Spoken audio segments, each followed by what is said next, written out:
Oi, gente, tudo bem? Iniciando aqui o primeiro, hein? O primeiro de muitos, assim eu espero, que é o Battistini Talks. Muito obrigado pela sua audiência aqui. Eu queria agradecer ao Alex Morim, ao Jimmy Quintas, ao Gustavo Fernandes, à Lisandra Coimbra, ao Flávio Augusto Ribeiro, à minha família, por todo esse apoio, né, de a gente estar começando aqui. E o objetivo desse bate-papo, desse podcast, eu vou estar entrevistando proprietários de empresa, presidente de conselhos e diretores. E hoje a honra é do primeiro, meu amigo Maurício Cubo, da joalheria Júlio Cubo. Obrigado, Maurício. Eu que agradeço, Rica. É uma honra estar aqui e ainda mais sendo o primeiro, né? Aliás, é uma honra e uma responsabilidade ao mesmo tempo. Mas espero que seja um papo gostoso. Vai ser sim. Muito obrigado, de coração. Estou até emocionado aqui.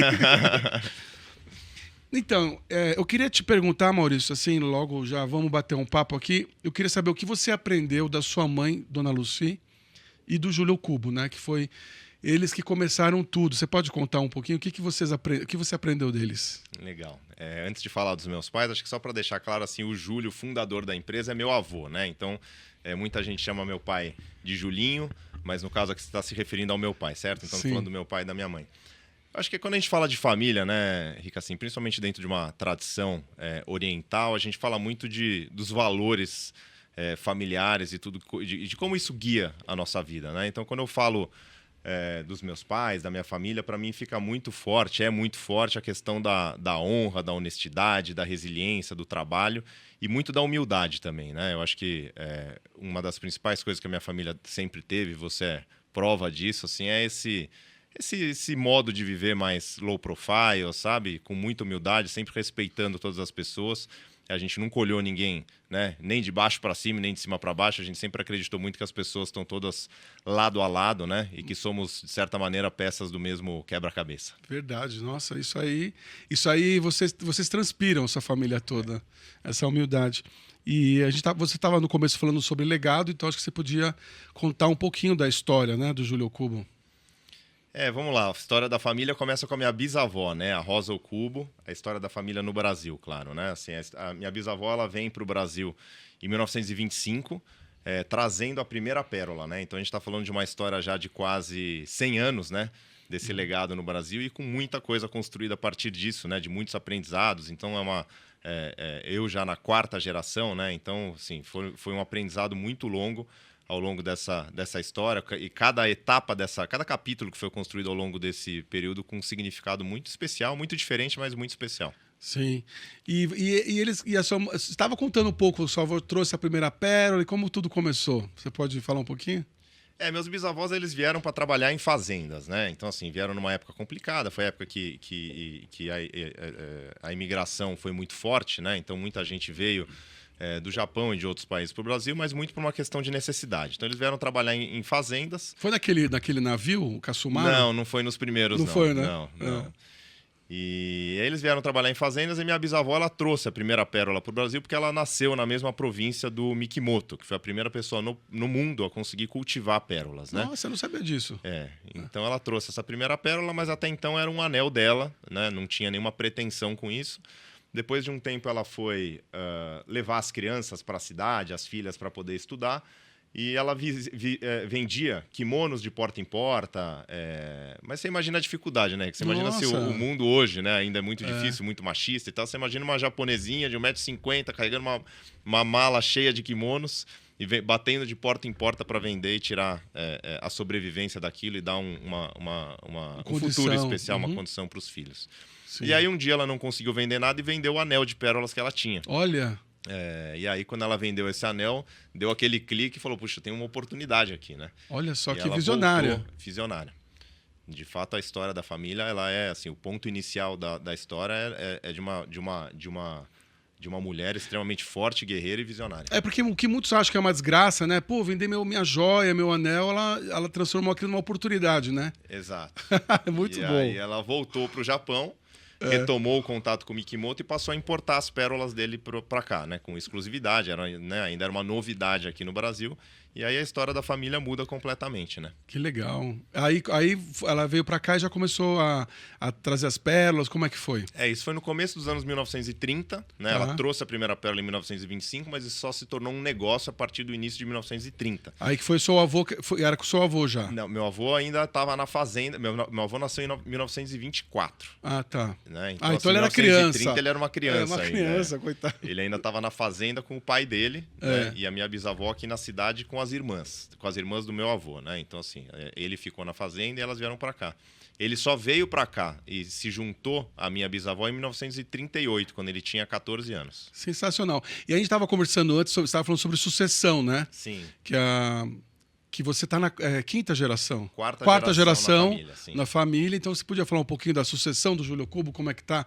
Porque passou muita gente, é difícil manter isso, né? Essas empresas centenárias, né? Parabéns mesmo, hein? Isso é uma raridade, né? É uma raridade. Assim, são poucas empresas que chegam numa terceira geração. Dá para contar no dedo aqui, né? Algumas empresas brasileiras que estão nessa geração. E acho que tem um aprendizado importante nessa construção.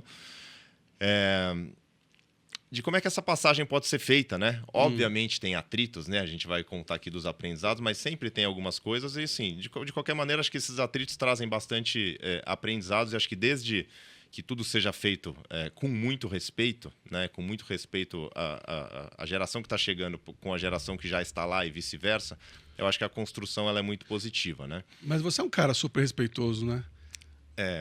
No geral, sim. Não, tô brincando. Não, você é sim, pô. Como a gente estava falando de valores de família, sim, a gente preza muito por isso. E uma coisa que a gente sempre fala, né, Rica, assim, quando a gente fala de sucessão familiar, assim, pensando nessas gerações, a gente pensa numa sucessão familiar sempre numa figura de uma árvore, né? Então, o que eu enxergo a partir disso, né? Assim, quando a gente olha para as raízes da árvore, que é a parte mais sólida, o que dá a fundação, a sustentação, mas ao mesmo tempo é pouco mutável, né? Aquilo é muito fixo, é onde está ali o DNA, né? E os valores da empresa e da família. Então isso é representado hoje pela figura dos meus avós e bisavós, né? Então que estão ali e que de certa maneira, mesmo não estando presentes fisicamente, eles estão muito presentes energeticamente no negócio todos os dias. Legal. Eu vejo a figura hoje dos meus pais ali dentro da história do tronco, que é quem mantém esse equilíbrio entre a parte de cima e a parte de baixo e mantém essa comunicação, entendendo o que pode ser feito, né? Então, eles são, vamos dizer assim, responsáveis pelo equilíbrio da tradição e a inovação, né? Então, tem que sempre ter esse equilíbrio, né? Acho que a parte de cima e a parte de baixo, elas têm que ser muito equivalentes. E a geração hoje, né, que é a minha, né, que assim, que está sempre buscando, né, trabalhar com inovação, entender, se adaptar à sociedade, entender que mundo que a gente está vivendo, o que a gente precisa fazer de novo e tudo mais, a gente olha como a copa da árvore, né? Então, assim, a cada estação as árvores mudam, né? Então tem o verão, outono, inverno, e a parte de cima ela vai sempre se transformando, mas quando esse processo ele é feito com muita consciência, cada estação que passa, aquela árvore ela fica ainda mais forte, né? Então acho que esse o trabalho que a gente tem feito e que a gente busca fazer e que a gente precisa lembrar todo dia que esse equilíbrio é muito importante. Que legal. E você é um cara muito ligado às atualidade do momento, né? Eu sei que você fez vários cursos, né, de tecnologia. É um cara muito preocupado com o futuro da empresa. Eu sei que você já teve várias perguntas e questionamentos, né? Como que vai, para onde que vai isso? Como é que será que vai ser assim? E eu queria saber assim, desses cursos todos que você fez, inclusive no exterior, o que mais te impactou e o que você pôde colocar em prática e por que isso te impactou? Você pode falar um pouquinho? Primeiro assim, né, que assim, até antes de falar de qual o curso mais me impactou, acho que é importante explicar o porquê, né? Eu acho que quando a gente fala de uma empresa de 4 gerações, a gente fala sempre de uma visão de longo prazo, né? A gente não acredita muito em ficar, né? Hoje o mundo funciona sempre, né, no próximo quarter, né? Assim, qual que é o resultado? A gente sempre tem que olhar para isso e maximizar lucro no curto prazo. A maioria das empresas de capital aberto funcionam dessa maneira. E não é nisso que a gente acredita. A gente acredita, de fato, numa construção de longo prazo, cada vez mais olhando a empresa, né? As empresas, mais especificamente a nossa, como um agente de transformação da sociedade. Estão trazendo mais consciência, né? Olhando o capitalismo com consciência, né? Eu sou um fã, um entusiasta do capitalismo consciente. Acho que tem muita coisa importante para a gente aprender. E sempre olhando no longo prazo, né? Então, o que eu estou fazendo hoje que vai impactar na vida dos meus filhos, dos meus netos e dos meus bisnetos? Olha né? só que então, bonito. Assim, não é assim, quanto dinheiro eu vou ter no ano que vem, não é sobre isso, mas o que de fato a gente está construindo para as próximas gerações. E nesse contexto, assim, é muito difícil a gente encontrar cursos que falam sobre isso, né? Que olham para o longo prazo. É na prática, né? Mas um curso que teve esse aprendizado, esse conteúdo de uma maneira muito presente foi o EP, o Executive Program da Singularity. Uhum. Foi um curso que para mim foi muito impactante. Então ele falou muito de futuro, falou muito sobre essa construção, para onde que o mundo está indo. E um fator que também me chama muito a atenção, que eu acho que falta nas organizações, que é a presença do afeto, né? Isso foi muito abordado lá também, né? Porque assim, o ser humano, no final das contas, a gente está aqui, acho que a nossa maior necessidade é amar e ser amado, né? Embora a gente fale pouco sobre isso, né? E a gente busca sempre isso muito dentro das nossas famílias, dos nossos amigos, e a gente não traz isso, em geral, as pessoas não trazem isso dentro do mundo, do ambiente corporativo, né? Será que é porque não dá tempo? Eu acho que as pessoas têm medo, né? Porque assim, quando você se coloca nesse lugar, existe um espaço de vulnerabilidade, né? De você mostrar quem de fato você é, as suas forças, as suas fraquezas. Em geral, o ser humano ele se protege muito dentro deste ambiente, né? Então, assim, eu quero sempre tentar parecer ser alguém que eventualmente eu não sou, né? E acho que quando a gente se coloca nesse lugar de vulnerabilidade, não é um lugar simples, é um lugar que exige muita coragem, mas acho que é muito necessário, né? Acho que hoje a gente vive uma pandemia da saúde mental, né? E acho que a gente precisa tratar isso. Eu acho que o principal antídoto para isso tudo é as relações humanas mais próximas, e de fato acho que as organizações precisam trazer esse afeto mais próximo, né? Então, voltando, acho que esse foi um tema que foi abordado dentro do Executive Program da Singularity e de fato me impactou bastante, por ser um assunto pouco abordado, e você vê que quando esse assunto é abordado, as pessoas derrubam algumas barreiras, né? Olha as só. pessoas que estão presentes, pouco a pouco, elas começam a, de fato, mostrar quem elas são, né? A relação muda, né? Quando você aborda E o que você fez, assim, quando você voltou? Como que você aplicou isso? Ou você ainda está pensando em aplicar? Como está funcionando isso para você? A gente aplica muito, por ser uma empresa Pode familiar. tomar, tá? É um vinho bom. Vou tomar uma água por enquanto, deixa o vinho para daqui a pouco. Pode tomar. Eu vou tomar um vinhozinho aqui, ó. Que é da Gran Cru, mandou pra gente. Muito bom. A gente é uma empresa familiar, né? De novo, de pensamento de longo prazo. Então, tem muitas pessoas que trabalham com a gente já há muitos anos, né? Esse ano, inclusive, tem 2 pessoas completando 40 anos de empresa. De empresa, nossa, sensacional. Então, esse ambiente mais familiar, pouco a pouco, ele é criado, porque as pessoas se conhecem profundamente. Então, assim, dentro de uma empresa com o nosso perfil, esse afeto ele já existe naturalmente. Dá para fortalecer? Dá para fortalecer. Dá para melhorar? Sempre dá para melhorar, mas ele sempre foi muito presente. Uhum. Mas eu vejo que isso não é uma regra, né? Principalmente nas grandes corporações. Acho que isso tem mudado, tem sido cada vez mais presente, mas em linhas gerais, no passado não era uma regra. E você não acha que a gente tem aquela frase que não vou falar aqui no programa, que intimidade é uma... você acha que isso não acaba confundindo? A linha é tênue. É uma linha tênue, né? Tem que tomar um cuidado, né? Assim, primeiro assim, acho que ter afeto acho que você tem que tomar muito cuidado para que isso não invada a linha do respeito, né? Acho que o respeito ele tem que sempre prevalecer, mas acho que dá para eles coexistirem, né? Um afeto, um carinho, assim, não estou falando assim de, né, acho que, né, de homem com homem, mulher com mulher, assim, não tem esse limite, mas assim, desde que o respeito esteja muito presente, que o profissionalismo sempre esteja acima dessa linha, né? Então essa linha é tênue, você precisa tomar alguns cuidados, sim, mas acho que dá para equilibrar. E aí você, então, já colocou isso em prática e tal. Sim. Tá dando resultado. Muito bom. Que legal, né? E eu queria saber também um pouco de você, Maurício. Como que era o Maurício antes de assumir? Hoje está com quantos funcionários? A gente está com 110. Bastante, né? Quantas lojas? 6 lojas. 6 lojas e tem uma fábrica em Manaus. A gente tem 2, a gente chama de oficinas, né? Mas 2 fábricas, uma em São Paulo e uma em Manaus, além de uma área que a gente atende também mercado corporativo, né? Então a gente faz muitas joias corporativas para grandes empresas, joias de reconhecimento, de tempo de casa. Então são várias áreas que a gente tem dentro da empresa. Vamos falar aqui, vai. Você já fez PIN para Natura, não foi? A gente tem alguns acordos de confidencialidade, mas sim, esse cliente não era pode pra falar? mencionar, não tem A gente problema. corta. Mas tem vários outros, né? A maioria a gente trata com bastante confidencialidade, mas assim, clientes de todos os tamanhos. E é uma área que, além da alta joalheria, que é o que a gente faz no varejo, no B2B a gente também atende alguns clientes na área de semi-joias também.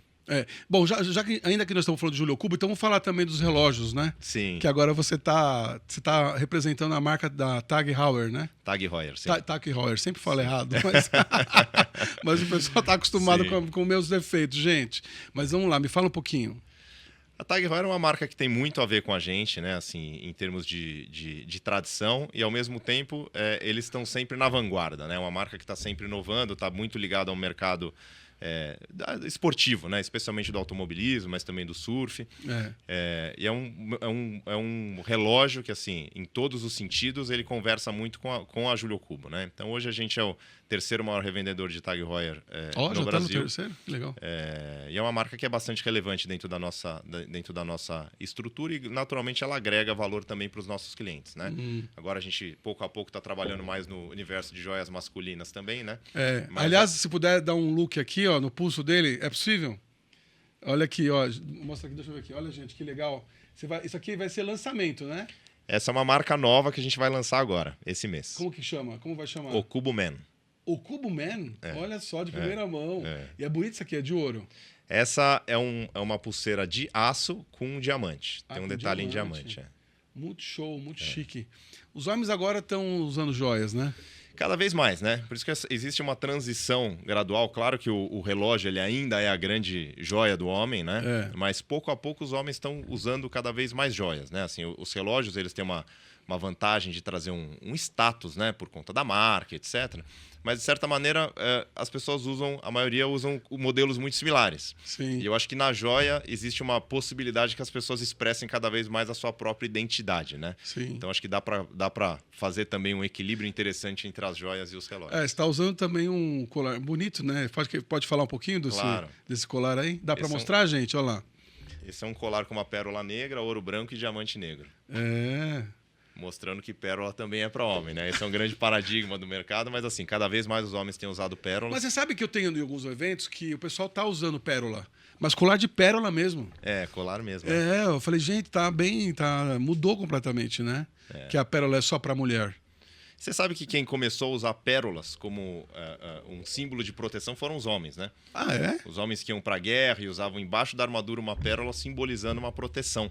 Nossa. Né? Não como um adorno, mas sob as armaduras, né? E depois que as pérolas acabaram se tornando um símbolo, né, mais dos adornos femininos, né? Eu não sabia que além de joalheiro você era historiador, meu. De bom, muito bom, não sabia dessa história. Muito bom mesmo. Mas isso na Europa? Isso na Europa. Na Europa, Oriente Médio, onde começaram a ser descobertas as pérolas naturais, né? E depois elas passaram a ser cultivadas, como eu falei, em primeiro lugar no Japão e depois em outros lugares do mundo. Tá, não vai me chamar a atenção, eu vou te fazer uma pergunta, mas você também está com e-commerce? A gente trabalha também no e-commerce. Tá, né? Porque assim, as nossas lojas físicas sim. São todas no estado de São Paulo, né? E aí o e-commerce ele é um braço para que a gente possa atender o Brasil todo, além de clientes que eventualmente estão precisando de uma coisa mais urgente, não dá tempo deles irem até a loja e tal. Então é um ponto também de um atendimento mais de acordo com a conveniência do cliente, né? Às vezes ele está com pressa, a gente prefere atender, ele prefere ser atendido online. Que legal. E também, Maurício, você viajou muito, né? Você foi naquele lugar que eu esqueci o nome, me perdoa, para pegar as pérolas. Como Filipinas. Filipinas, E aí, como que é a sua experiência lá em Filipinas? Você mergulhou, né? Você já foi aqui umas 5 vezes? Eu já fui 4 vezes para as Filipinas. 4 vezes, me lembro. As Filipinas, na verdade, essa fazenda, que é a fazenda de pérolas douradas, ela é a fazenda mais sustentável do planeta, né? Ela fica no arquipélago de Palawan, um lugar super preservado.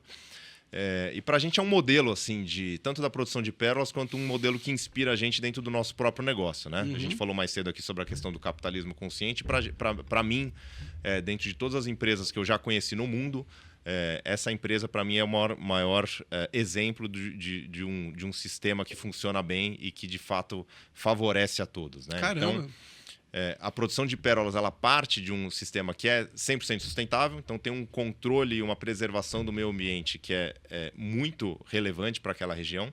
Então, as comunidades que viviam ali antes, né, de pesca predatória, de desmatamento, elas passam hoje a serem grandes defensoras do meio ambiente, afinal elas vivem da produção de pérolas. Poxa. Né? Existe um trabalho hoje de educação das próximas gerações. Então, a produção de pérolas naquela região, ela mudou a região como um todo. Gera emprego. Gera emprego, preserva o meio ambiente, pensa nas próximas gerações e exporta essa mensagem para o mundo todo. Né? Então, se tem um trabalho de conscientização bastante relevante também. Desculpa a ignorância, mas quanto tempo demora para uma pérola ficar pronta? Depende você entendeu da minha pérola. pergunta? Sim, entendeu minha pergunta, né? Claro. Não sei como que funciona isso. Essas pérolas são as pérolas mais raras do mundo, as pérolas douradas. Então, a gente está falando de um processo de 5 anos. 5 anos. 2 a 3 anos para a ostra crescer, até o ponto que ela possa receber o núcleo, né? Faz a inserção do núcleo, e a partir disso, mais 2 a 3 anos para a formação da pérola. Então são 5 anos e só cada ostra ela vai formar somente uma única pérola. Né? Então, um processo de 5 anos ali de trabalho. São 377 etapas de contato do ser humano com a ostra até que finalmente você chegue na colheita. Então é um trabalho bastante árduo durante muito tempo e no final das contas a gente não sabe, né, o que vai ser, o que de fato a gente vai conseguir colher. Tem uma frase que o Jacques, que é o proprietário dessa empresa, fala muito. Ele fala assim, aqui a gente está numa sociedade entre o ser humano e a natureza. Uhum. Só que a natureza tem 51% do negócio e o ser humano 49%, né? Então, assim, você pode fazer o máximo que você puder, é claro, com muito amor, com muito cuidado e tal, mas no final das contas, quem vai decidir se vai sair de lá uma pérola linda, perfeita, brilhante, dourada é a natureza. Natureza. Porque também você vende as pérolas de ouro, né? São douradas, na verdade. As pérolas douradas. Essas são as mais caras. Essas são essas que vêm das Filipinas, sim. Ah, a Filipinas só faz essa... Só faz as pérolas douradas. Ah, que legal, não sabia. Aí tem as pérolas negras que vêm do Tahiti, as pérolas brancas South Sea que vêm da Austrália. São australianas. Isso. E as pérolas Akoya e as pérolas de água doce vêm ali, principalmente, elas foram cultivadas inicialmente, vêm ali do Japão. E o Júlio Cubo vende todas as pérolas. Esses 5 tipos. Então, quando uma mulher ou um homem comprar um colar do Júlio Cubo com pérolas, ali tem mais de 5 anos de trabalho. As pérolas de água doce são mais simples de serem produzidas, então em escala de dificuldade. Né? As pérolas de água doce são mais simples, depois vem as pérolas Akoya, e depois essas 3 últimas, que são as pérolas negras do Tahiti, as brancas australianas e as douradas das Filipinas, essas 3 últimas demoram nessa faixa de 5 anos para serem produzidas. Puxa vida, então você está vendendo barato. Eu acho. Porque, nossa, se você olhar todo o histórico para chegar a um colar de pérolas, é incrível, né? As pessoas deviam saber desse valor, né? Esse valor que agrega tudo isso, né? Uma coisa que eu esqueci de perguntar, nós estamos falando de relógio, tem aqueles relógios do iPhone, né? Da Apple, esses. Você acha que o homem está trocando um relógio que nem da TAG, por exemplo, para um mais digital? Qual a sua percepção disso? Assim, você que está ali no dia a dia vendendo. Eu acho que são mercados diferentes, em geral. Né? Eu acho que o homem que usa um relógio hoje... pouca gente usa relógio para ver a hora, né? Afinal, você está sempre com o seu celular, você não precisa ver a hora num relógio. Verdade. Então, o relógio, como a gente falou, o relógio ainda é a maior joia uma do joia homem. mesmo. Né? Então, assim, é um símbolo ali da própria beleza do relógio, do status e assim por diante. Então, isso o relógio eletrônico ele não te dá, né? Em geral. Né? Assim, tem algumas marcas que já trabalham também com os relógios, os smarts, né? Os smartwatches, a própria Tag Heuer tem, a Montblanc também tem. Então, assim, elas têm uma mudança um pouco nesse mercado, mas eu enxergo como públicos diferentes, né? Assim, eu mesmo pratico esporte, vou usar meu relógio, meu Garmin, né, para poder monitorar com GPS e tal, mas assim, acho que são momentos diferentes que você usa cada tipo de relógio. Legal. Eu tinha esquecido de perguntar. E outra coisa, Maurício, você viaja muito, você vai para Hong Kong, você viaja o mundo para participar e ver exposições de joalheria, né? Eu queria saber, na sua opinião, como um cara do mundo, né, um cidadão do mundo, como que tá a joalheria no mundo, na sua opinião? Essa é uma excelente pergunta, né, Ricardo? Assim, eu acho que o mercado tem mudado, né? Mudado como? Mudado assim, por exemplo, antigamente as pessoas viam joia. A joia, ela era assim, necessariamente tinha que ser de ouro com diamantes e eventualmente algumas outras pedras preciosas, né? E hoje em dia o mercado ficou um pouco mais amplo. Então a gente está falando já a prata já é considerada também uma joia, outros materiais também. Então assim, o mercado ele tem mudado um pouco, as pessoas têm trabalhado esse mercado de joias de uma forma um pouco diferente, abrindo espaço para outros perfis de joalherias, principalmente para conversar com as novas gerações que estão chegando, enquanto, claro, que as gerações mais tradicionais, elas permanecem consumindo como elas consumiam antes. Mas acho que tem uma mudança importante de mercado em materiais, em design, em significado, em comunidade, em assim, gerações novas olhando mais para a sustentabilidade. Então, acho que tem uma movimentação importante de mercado que altera bastante que legal. o mercado. Tem alguma coisa que eu não tenha perguntado que você gostaria de falar mais sobre o Júlio Cubo? Acho que abordamos bastante coisa. Bastante coisa, né? Você deu uma aula de pérola, sabia? Uma coisa assim, a gente até falando em primeira mão aqui, né? A gente fala pouco sobre isso no mercado, porque a gente sempre trabalha muito mais dentro de casa para depois falar fora, né? Sim. Mas a gente tem trabalhado muito para fortalecer todos os pilares, né? Pra gente, tem 3 pilares dentro da nossa empresa, são as pérolas, as pessoas e o planeta. Então a gente trabalha em cima de 3 P's, né? Mas esse ano de 2024 em especial, né, a gente vai trabalhar obviamente em todos, mas tem um foco muito, muito importante dentro da sustentabilidade, então tem bastante novidade nessa linha chegando por aí. Aliás, eu queria falar também que o Júlio Cubo não cuida só de pérolas, né? Exatamente. E de relógio, né? Você também tem diamantes maravilhosos. Eu sei que você já vendeu peças para Hebe Camargo, para outras pessoas que eu não vou ficar aqui citando o nome para não expor. Eu queria que você falasse também das outras joias que você tem. A gente trabalha muito com diamantes também, né? Pedras brasileiras. Pedras coloridas em geral, né? Essa aliança que eu tenho aqui é do Júlio Cubo. Ó, que honra, hein? De casamento. Muito bom. Deu sorte. Tá dando sorte, ué. Já tô no 30 anos de casado.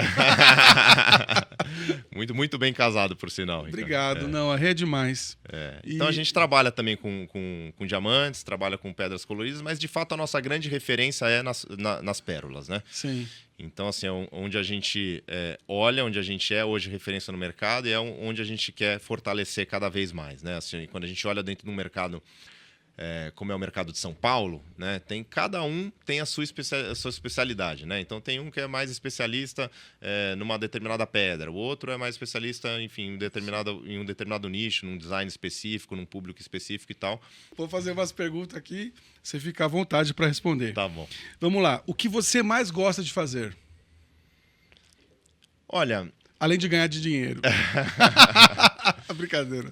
Eu sou pai de um casal, né? O Léo e a Marina. Acho que o tempo que eu passo com eles é um tempo para mim muito precioso. E eu gosto muito de praticar esportes também, né? Hoje, você tá em todo dia, né? Desde 2019 eu viciei no futevôlei, 2019, 2020. Futevôlei? Então eu adoro jogar futevôlei. É um lugar ali onde você pisa na areia, você sai um pouco, né? Parece que você sai um pouco dessa correria do estresse de São Paulo. Você achou alguma coisa ali perto da sua casa? Eu jogo ali perto do aeroporto de Congonhas, perto do trabalho. Ah, que legal. Então é um esporte que me ajuda muito. Eu corro também, faço academia quando eu consigo. Então sempre que eu tenho Mas todo dia?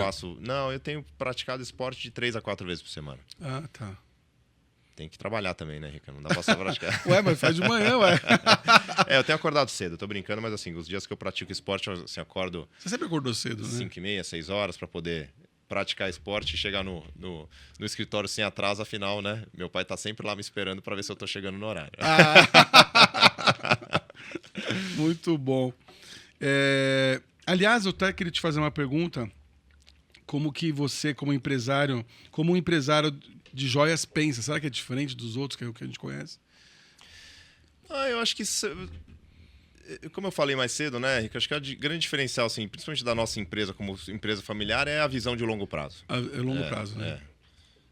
Então, acho que esse é o grande ponto que eu vejo a diferença quando eu converso com a grande maioria não, com uma boa parte dos empresários, principalmente aqueles que são executivos, eles normalmente estão pensando no bônus do final de ano, né? Então, a visão é diferente. Aliás, essa é uma grande diferença, né, das empresas de capital aberto e das empresas familiares, porque as decisões mudam drasticamente quando você faz essa virada, né, do curto para o longo prazo ou vice-versa. Entendi. Bom, eu vou te fazer vou citar algumas palavras aqui e aí eu quero que você comente sobre, pode ser? Claro. Vamos lá. Filhos. Bom, você já falou um pouquinho, mas Filhos. Meus filhos acho que são o meu bem maior, a minha missão de vida, né? Eu acho que quando eu falo de filhos, para mim para mim é o principal ponto assim de onde eu busco minha energia, meu equilíbrio, minha realização, né?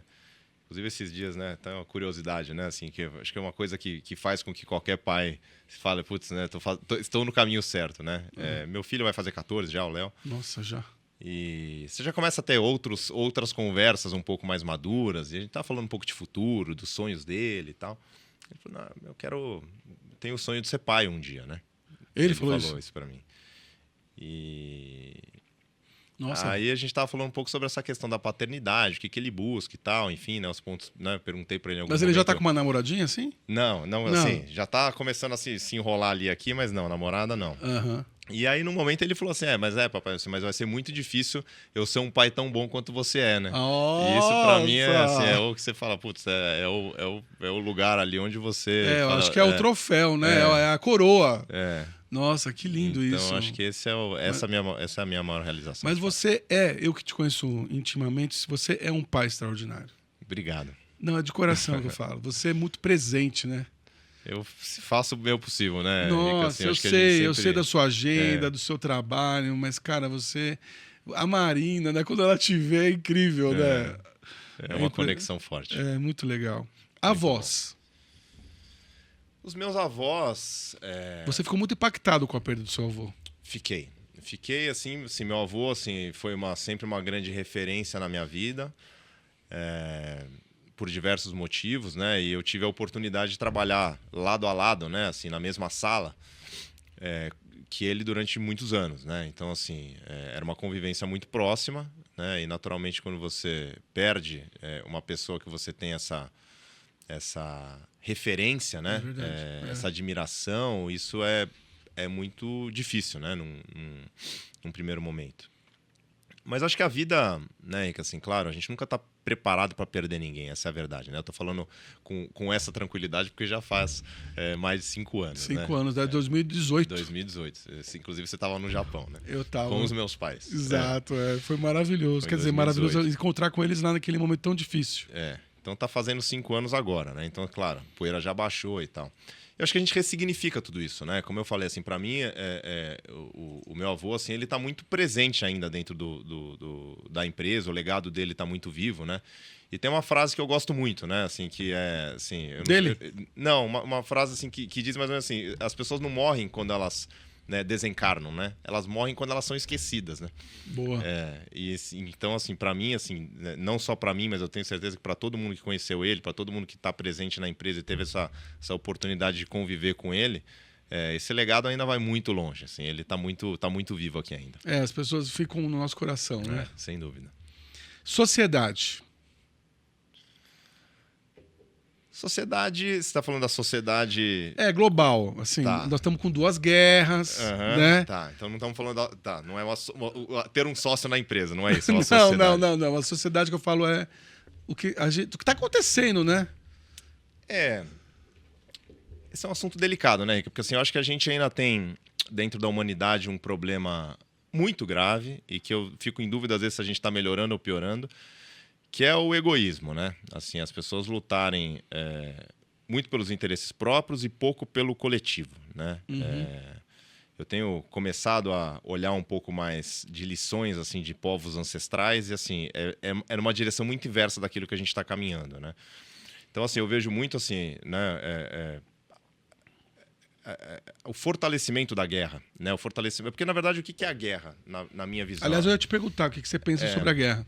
A guerra, na verdade, para mim, assim, o que acontece no universo, ela é uma expressão externa da nossa condição interior, né? Nossa, é isso. Então, assim, sobre isso. É uma média, né? Óbvio, não estou falando de nenhuma pessoa específica, mas quando a gente está com o mundo em guerra, e tem várias guerras acontecendo, não é só né, as guerras declaradas, né? Tem muitas guerras acontecendo dentro do nosso país, né? Então a gente tem o crime organizado versus brigando com a sociedade, tem milícias, tem, enfim, uma série de situações, a polarização política e tal.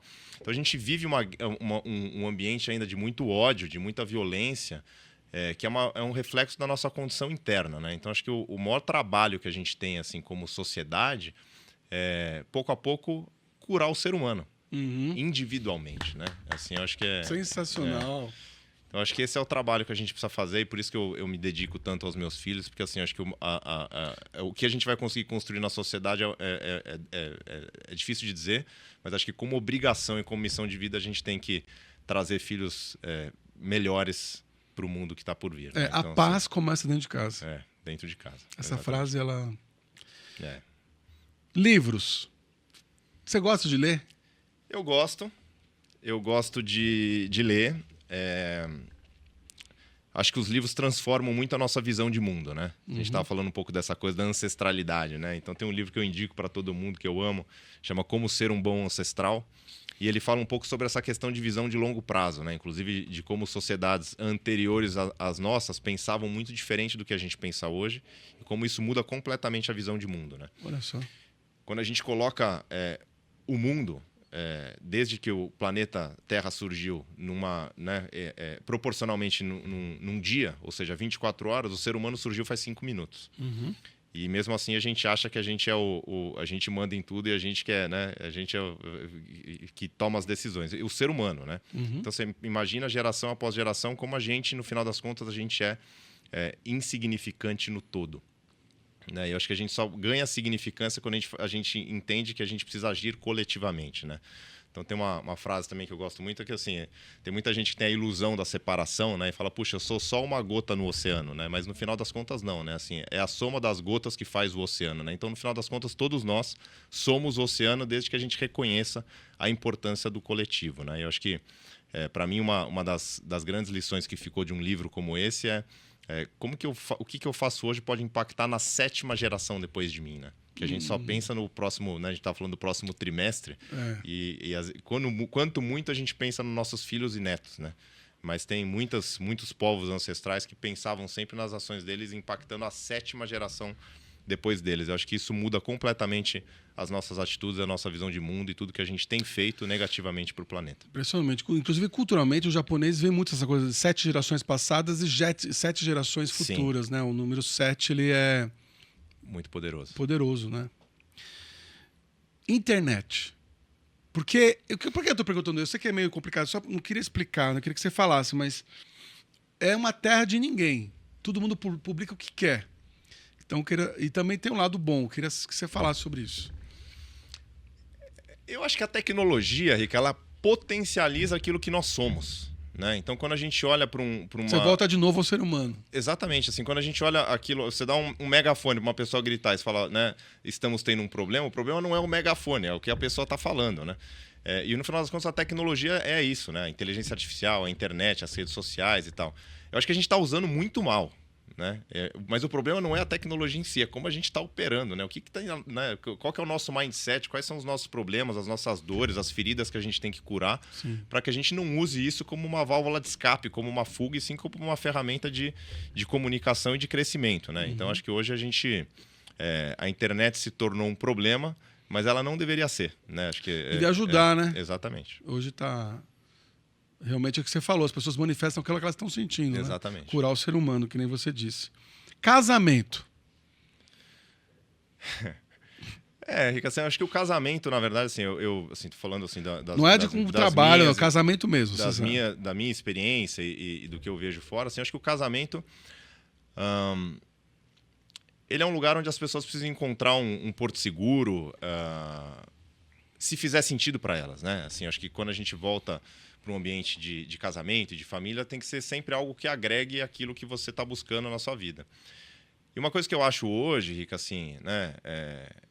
Falando de livros, né? O Yuval Harari fala isso no Homo Deus. Ele fala que quando as pessoas inventaram o casamento para a vida toda, a expectativa de vida era de 35 anos, né? E agora... O que você quer dizer com isso? E agora, assim, as pessoas estão vivendo cada vez mais. O que eu estou dizendo assim, é que a regra hoje, né? Claro que existem exceções e que a gente sempre tenta fazer parte da exceção. Sim. Mas um casamento para a vida toda hoje é exceção. Né? Porque você imagina uma pessoa que casa com 30 e tem uma expectativa de 100.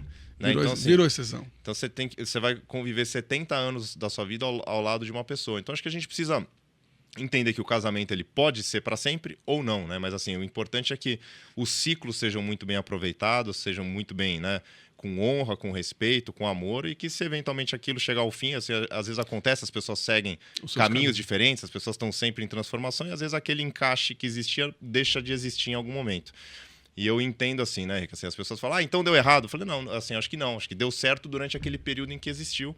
E agora, né, cada um seguiu pro seu caminho. Então, assim, eu acho que o casamento é maravilhoso, mas ele não necessariamente ele dura para sempre, né? Então, acho que é importante a gente reconhecer o fim dos ciclos quando eles de fato acontecem. É porque acho que ninguém casa pensando em já se separar, né? Não, acho que não. Acho que as pessoas... Eu acho que não, no geral. Não, mas eu... E nem pensando, talvez num ciclo, vamos dizer assim, eu acho. Acho que eu tô sendo um pouco pragmático demais. Não, mas é o que acontece, né? A gente mas sabe. eu acho que uma coisa só pode durar para sempre, Rica, assim, durar assim, de uma maneira saudável. Se você reconhece que aquilo não necessariamente é para sempre, porque assim, é como uma planta. Ela só vai viver para sempre se você for lá e regar todo dia, certo? Sim. Se você achar, não, isso aqui vai viver para sempre independente do que eu fizer, você não vai fazer nada, aquela planta vai secar e vai morrer. Né? Então, acho que para mim o casamento, ele é isso. E mesmo regando todo dia, nada garante que aquilo vai... Assim, você vai fazer um esforço, a outra pessoa vai fazer, tem, né, um ambiente de conversas, às vezes conversas difíceis e tal, para que aquilo se molde e dure o mais tempo que aquilo, né, pelo máximo de tempo em que aquilo de fato fizer sentido, né? Sim. E eventualmente isso pode ser uma vida toda, mas nem sempre será. Maurício, você é professor, Maurício. Um hobby. Bom, você já falou, né, na nossa conversa, mas só fortalecer. O seu hobby eu gosto muito do assim, no meu dia a dia, do esporte. Então, pratico futebol, né? Vou na academia e corro. Mas uma coisa que eu gosto muito também de fazer, mas faço pouco por falta de oportunidade, por ser distante, é estar na praia, né? Assim, eu gosto muito do mar, eu tenho uma conexão muito forte, acho que até, né, de família, né? Por conta dessa história das pérolas e tal. Legal. Então, às vezes, quando a gente, né, como todas as pessoas, a gente tem altos e baixos, né? E às vezes, quando eu preciso, eu falo assim, eu preciso lavar a alma, né? Preciso tomar um banho, tirar aquela... É bom passar um sal. Passar um sal. Mergulho, para mim, estar na praia, na paz da praia, sentir a energia do mar é muito transformador. É incrível mesmo. O que você não faria de novo? Acho que nada, Rica. Assim, acho que, né, a gente toma as decisões das nossas vidas baseado na consciência com que a gente tem no momento que aquilo aparece pra gente, né? E eu sempre acho que eu agi assim com muito dentro do que eu considerava correto, dentro da minha intuição daquele momento. Eu acho que tudo que aconteceu na minha vida valeu super a pena para me trazer até aqui. Então, assim, eu acho que eu faria tudo que eu fiz, eu faria de novo. Olha, parabéns. Mas é isso Obrigado. mesmo, viver de uma forma plena, né? E você recentemente foi para o Japão, né? Era, assim, visitar... Eu queria que você contasse um pouco da sua experiência no Japão, que eu acho que, para mim, eu sou suspeito, né? Eu nasci no corpo errado. Queria que você contasse. Bom, para quem não sabe, né, Rica, você de fato é mais japonês do que eu. Já esteve no Japão várias vezes, fala japonês fluente, coisa que eu não falo. Então, assim, vamos falar um pouco de Japão, mas aqui, né, o professor é você. Então, eu tô aqui falando enquanto aluno. Mas o Japão é muito transformador, Rica. Eu trabalhei em empresa japonesa, trabalhei no grupo Mitsubishi durante quase 5 anos, assim, convivendo com diretores, com presidente, né, expatriados, então japoneses, né, no dia a dia. E aquela convivência sempre me ensinou muito. E agora eu tive no Japão, em Tóquio, por 8 dias. E eu fui muito com esse viés assim, de aprendizado, sabe? Eu não fui muito pela visita, pela diversão, mas pelo aprendizado. E em busca também de uma conexão do lado dos ancestrais, né? Do lado ancestral. Para mim foi uma grande aula, assim, em todos os sentidos, né? O Japão é uma sociedade que é diferente de tudo que eu já conheci, né? Assim, de todos os lugares que eu já tive a oportunidade de visitar e conhecer, não tem nada que se compare com o Japão, né? Assim, o Japão tem alguns aspectos muito interessantes assim de sociedade. A gente falou um pouco mais cedo aqui sobre a questão do coletivo. Eles têm um senso coletivo absurdo. Né? Ninguém fica para trás. Não. Né? Então, assim, tem um cuidado um segura na mão do outro. Exato. Assim, você vê muita criança andando sozinha, mas tem sempre alguém atrás olhando, e não é o pai e a mãe, assim, alguém que ali naquele momento tinha um pouco mais de tempo e fica ali olhando para ver se a criança está fazendo a coisa certa. Os idosos também são muito bem amparados e, ao mesmo tempo, muito independentes. Né? E eles têm alguns conceitos de sociedade que acho que mudam tudo. Né? Aqui, por exemplo, a gente fala do Ikigai. Né? O Ikigai está um pouco na moda agora, mas é algo que eles vivem muito no dia a dia. Para quem não está sabendo, o que é o Ikigai? O Ikigai é um lugar, assim, quando a gente fala do viver com harmonia, né? E o que é o viver com harmonia? O Ikigai, na verdade, é um lugar onde você encontra, dentro da sua profissão, a sua paixão, o seu propósito, a sua vocação no mesmo lugar. Sim. Né?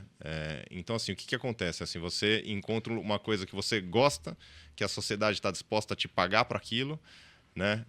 Então, assim, é um espaço de realização muito importante. Então, assim, quando você olha na sociedade japonesa, você vê isso com muita frequência, né? As pessoas trabalhando com um sorriso no rosto, com leveza, com tranquilidade, né? Eu passei uma semana em Tóquio, então você imagina a cidade daquele tamanho, aquela... Mas as pessoas vivem com paz, com serenidade, assim, né? O nível de estresse numa cidade como Tóquio, ele é muito mais baixo do que o nível de estresse numa cidade como São Paulo. É interessante de você ver isso. É interessante mesmo. As pessoas...